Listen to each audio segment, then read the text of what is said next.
there's one point in the contempt report for Mark Meadows, one set of questions the January 6th investigators say they need to ask Meadows that I think deserves particular attention. And that's about Meadows' interaction with sitting members of the House and Senate.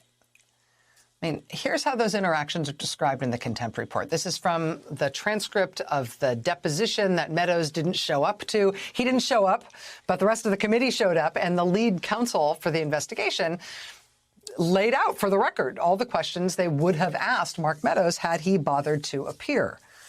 Quote, "We would have asked Mr. Meadows about text messages sent to and from members of Congress, including text messages received from a member of Congress in November 2020 regarding efforts to contact state legislators.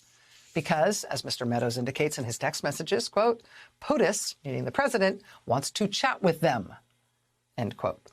We would have asked Mr. Meadows about text messages sent to and from another member of Congress in November 2020.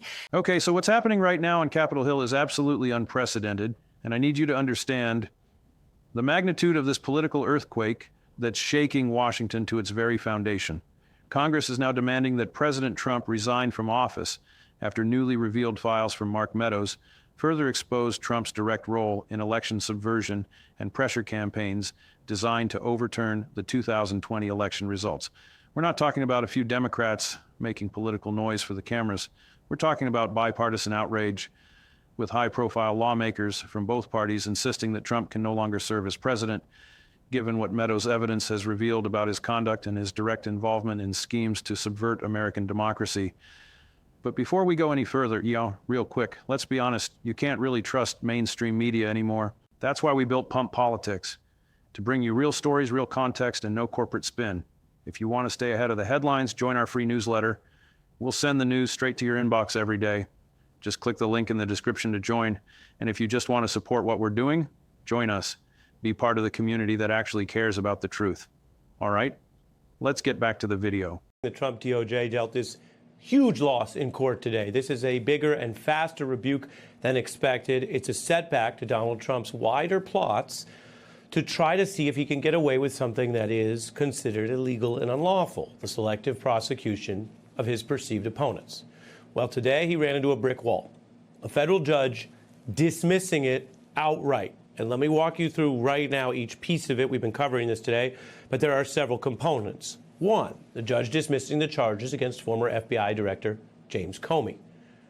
That's a rebuke to their effort to go after a critic who Trump has basically been clashing with and attacking since the first year of his first term. And that's not all. The judge also tossing Trump's recent case against New York Attorney General Letitia James.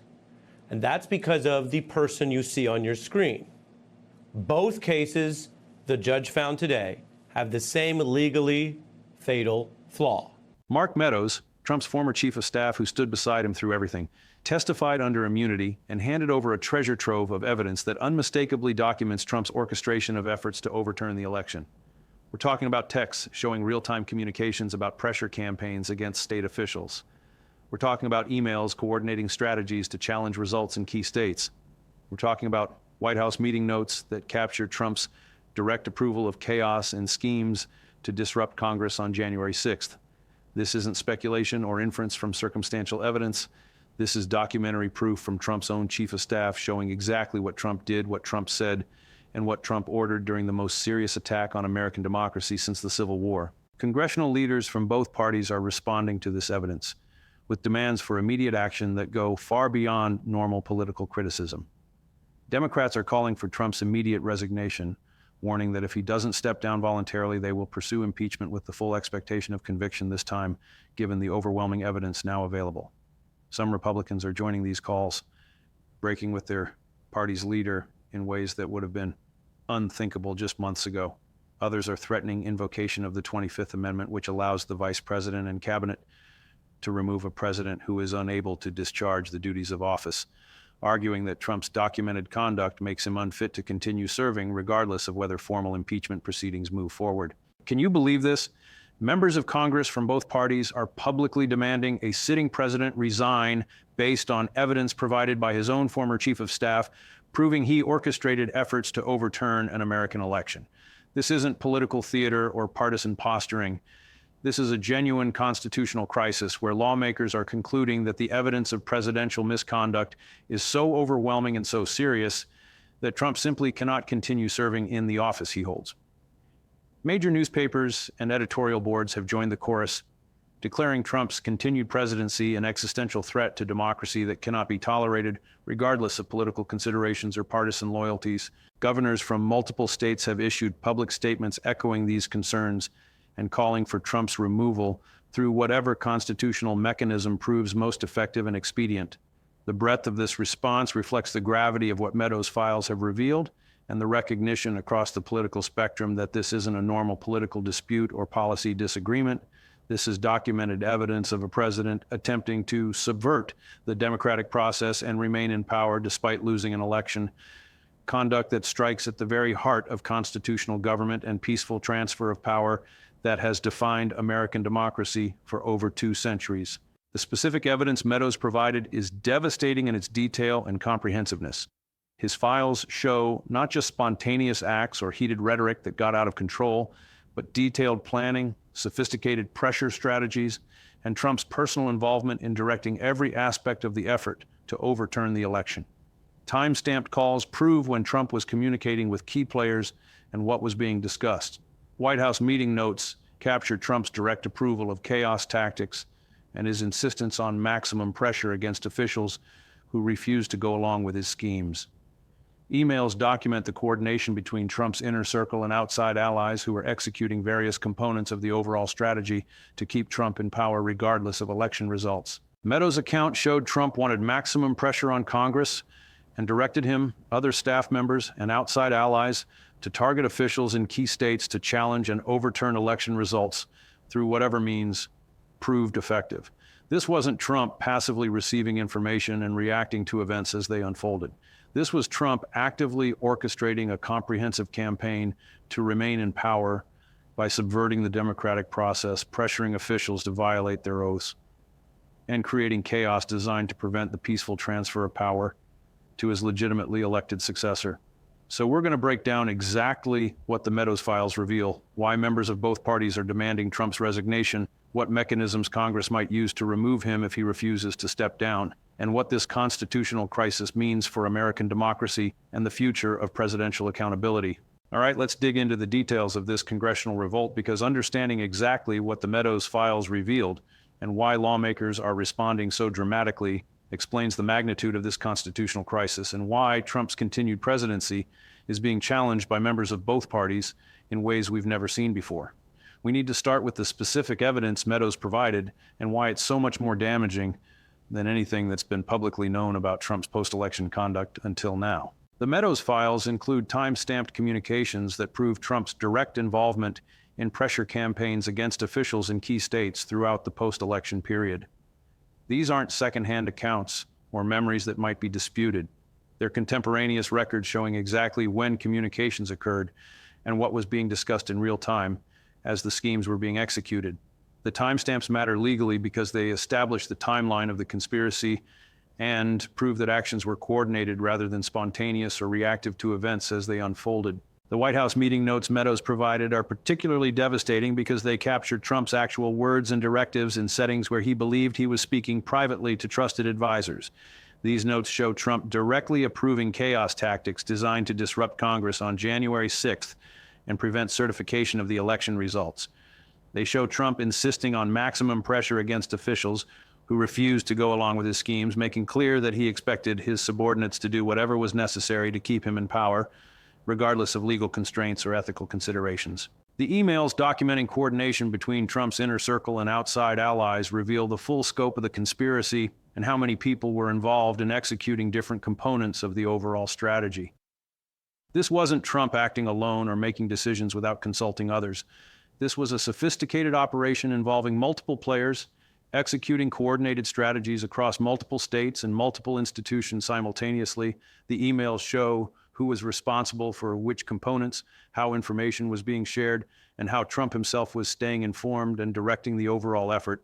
The congressional response to this evidence has been swift, bipartisan, and dramatically more aggressive than responses to previous Trump scandals that often divided along party lines and went nowhere. Democrats are unanimously calling for Trump's immediate resignation. But what makes this moment different is the significant number of Republicans joining those calls, or at least refusing to defend Trump against them. The Republican Party has stood behind Trump through scandal after scandal over the years, but this evidence appears to be breaking that solidarity in ways that fundamentally change the political calculation for lawmakers considering how to respond. The threat of impeachment carries different weight now than it did during Trump's previous impeachments that failed to result in conviction. Those proceedings were understood by everyone to be largely symbolic exercises that would result in acquittal, regardless of evidence presented, because Republicans maintained unified opposition to conviction. The Meadows evidence changes that calculation by providing documentation so comprehensive and so damning that some Republicans are concluding they cannot defend Trump without destroying their own credibility and violating their constitutional oaths to a degree they're unwilling to accept. The invocation of the 25th Amendment that some lawmakers are threatening represents an alternative removal mechanism that doesn't require the lengthy impeachment process. Section 4 of the 25th Amendment allows the Vice President and a majority of the Cabinet to declare a president unable to discharge the duties of office, at which point the Vice President immediately becomes acting president. This mechanism was designed primarily for situations involving presidential incapacity due to illness or injury, but some scholars have argued it could apply to a president whose conduct makes them unable to faithfully execute the office regardless of physical or mental capacity in the traditional sense. The argument for the 25th Amendment application here is that a president who actively sought to subvert democracy and overturn an election cannot faithfully execute an office that requires preservation and defense of the Constitution. If Trump's documented conduct proves he was willing to destroy constitutional government to remain in power, the argument goes, he is by definition unable to discharge duties that require him to defend that constitutional government. This is a novel legal theory that has never been tested, but the threat of invoking it adds pressure on Trump to resign voluntarily rather than face removal through unprecedented constitutional mechanisms. The editorial board statements and public declarations from governors and other officials reflect the breadth of recognition that this isn't normal political controversy that can be managed through regular processes and eventual elections. When major newspapers across the political spectrum declare a sitting president an existential threat to democracy, they're making a judgment that transcends partisan considerations and speaks to fundamental questions about whether constitutional government can survive if this conduct goes unaddressed. These statements provide political cover for lawmakers considering action against Trump by demonstrating that demands for his removal aren't coming only from partisan opponents, but from voices across the political and ideological spectrum. The connection to the deepening rift inside the Republican Party is crucial for understanding the political dynamics at play as this crisis unfolds. Trump has dominated the GOP for nearly a decade, demanding and largely receiving absolute loyalty from Republican officials who feared the consequences of crossing him. The Meadows evidence creates an impossible situation for many of these officials because defending Trump now means defending documented attempts to subvert democracy in ways that contradict everything they claim to believe about constitutional government and rule of law. Some Republicans are breaking ranks openly, calculating that the evidence is so damning that defending Trump will damage their own careers and credibility more than opposing him will. Others are staying silent, neither defending Trump nor calling for his removal, waiting to see how the political winds shift before committing themselves. A few are still defending Trump aggressively, betting that his base will remain loyal and that primary voters will punish anyone who abandoned their leader regardless of the evidence. The outcome of this internal Republican conflict will shape not just Trump's fate, but the future direction of the party heading into the 2026 and 2028 elections. The scale of Meadows' evidence will fuel parallel DOJ and congressional investigations that extend beyond questions of Trump's resignation or removal. Criminal prosecutions may result from evidence that proves conspiracy, obstruction, and other federal crimes. Congressional investigations may expose additional participants in the schemes who haven't yet been identified publicly. The full accounting of what happened and who was responsible will take months or years to complete, but the process has been dramatically accelerated by Meadows' cooperation and the comprehensive nature of the evidence he provided. Okay, let's break this down into clear points so everyone understands exactly what's happening on Capitol Hill and why this congressional revolt represents such an unprecedented challenge to Trump's presidency and his ability to remain in office. Point number one, The Meadows files provide documentary proof of Trump's direct orchestration of election subversion efforts that goes far beyond anything previously known and makes defending Trump's conduct essentially impossible for anyone who claims to support constitutional government. These aren't allegations or accusations that can be disputed or explained away as partisan attacks. These are time-stamped communications, White House meeting notes, and emails that document exactly what Trump did, said, and ordered during the effort to overturn the 2020 election. The evidence is contemporaneous, meaning it was created in real time as events were happening rather than reconstructed later from memory. This makes it extraordinarily credible and nearly impossible to challenge through normal defense tactics that attack witness reliability or interpretation of ambiguous facts. Point number 2, bipartisan calls for Trump's resignation reflect recognition across the political spectrum that this evidence reveals conduct so serious that normal political processes and eventual elections are insufficient responses to the threat Trump poses to constitutional government. When Democrats and Republicans unite in demanding a president step down, it signals that the matter has transcended partisan politics and become a question of fundamental constitutional survival. Members of both parties are concluding that a president who documented evidence proves attempted to subvert democracy cannot be allowed to continue exercising the powers of that office, regardless of political considerations or the preferences of his supporters. This bipartisan response provides legitimacy to removal efforts that purely partisan actions would lack. Point number 3, the threats of impeachment and 25th Amendment invocation give Congress multiple mechanisms for removing Trump if he refuses to resign voluntarily, creating pressure from multiple directions simultaneously. Impeachment requires majority vote in the House to charge and 2/3 vote in the Senate to convict and remove. The 25th Amendment requires the Vice President and majority of Cabinet to declare the President unable to serve. These different mechanisms operate on different timelines and involve different actors, but both represent genuine threats to Trump's continued hold on power if the political will exists to pursue them. The Meadows evidence appears to be generating that political will in ways previous scandals failed to do. Point number 4, the editorial board statements and public declarations from governors and officials across the political spectrum demonstrate this isn't purely partisan opposition, but reflects broad recognition that Trump's documented conduct poses existential threat to democratic governance. When major newspapers, state governors, and officials from both parties declare a president unfit to serve, they're providing political cover for lawmakers considering removal action. These statements demonstrate that demands for Trump's resignation aren't coming only from partisan opponents, but from voices across the ideological spectrum who have concluded the evidence requires action regardless of political preferences or consequences. Point number 5, the deepening rift inside the Republican Party over how to respond to this evidence will shape the party's future direction and determine whether Trump maintains his dominance of the GOP heading into the 2026 and 2028 elections. Some Republicans are breaking with Trump openly, calculating that defending documented subversion of democracy will damage their credibility more than opposing Trump will damage their political careers. Others are waiting to see how events unfold before committing themselves. The outcome of this internal conflict will determine whether the Republican Party remains Trump's party or begins transitioning toward post-Trump leadership and messaging that might appeal to voters alienated by the revelations in the Meadows files. Point number 6, the Meadows evidence will fuel parallel criminal and congressional investigations that extend beyond questions of resignation or removal to examine who else participated in the schemes and what additional misconduct remains to be exposed. Criminal prosecutions may result from evidence proving conspiracy, obstruction, and other federal crimes committed by Trump and his allies. Congressional investigations may expose additional participants and additional schemes that weren't previously known. The full accounting of what happened will take years to complete, but the Meadows files have dramatically accelerated that process and ensured it will continue regardless of what happens to Trump's presidency in the immediate term. So where does this leave us after this earthquake on Capitol Hill, triggered by the Meadows files and their devastating revelations about Trump's direct role in election subversion? Members of Congress from both parties are demanding Trump resign immediately based on documentary evidence proving he orchestrated efforts to overturn the 2020 election. Democrats are threatening impeachment with expectation of conviction.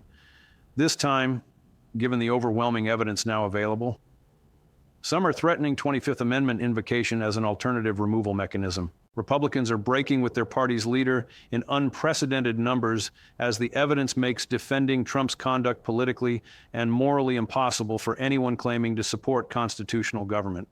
Editorial boards and governors across the political spectrum have declared Trump's continued presidency an existential threat to democracy. And the evidence Meadows provided will fuel criminal prosecutions and congressional investigations that extend far beyond immediate questions of removal. This is what constitutional crisis looks like when evidence of presidential misconduct becomes so overwhelming that the normal political processes seem inadequate to address the threat. Trump can resign voluntarily and face criminal prosecution as a private citizen.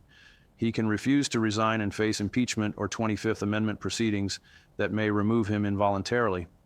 Or he can try to survive politically by maintaining enough support to prevent removal, while his presidency is paralyzed by investigations and legal proceedings that consume all attention and energy. None of these options are good for Trump, and none of them restore normalcy to a political system that has been fundamentally shaken by documented evidence that a sitting president attempted to overthrow constitutional government to remain in power.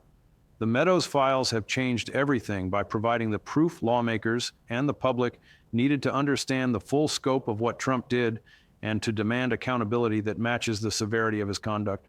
Keep watching Capitol Hill closely because the coming days and weeks will determine whether Trump's presidency survives this crisis or whether he becomes the first president removed from office through constitutional mechanisms designed for exactly this kind of emergency. Are you kidding me?